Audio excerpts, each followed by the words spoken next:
Today I'm doing a review on these damp duster sponges. These duster sponges were gifted to me in exchange for my review today.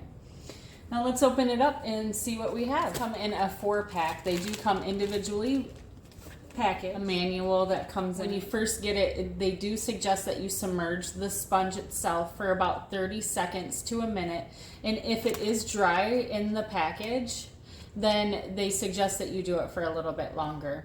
Now I've already gotten one out and I have put it in the water for about 30 seconds. It did become a little bit more spongy. It is a little wet, and what you do is you just put it down and you wipe it off. Now I don't know how many times that I always have this to dust. And you can see that it picked up the dust really well off of that. The best thing about this sponge here is that you just have to rinse it off and it's ready to go again. It's reusable and not a lot of waste. Now how you rinse it off and clean it and get it ready for the next time is that you just run it under the water and all the dust particles and dirt that you have collected will run off. You squeeze it out and it's ready to go again.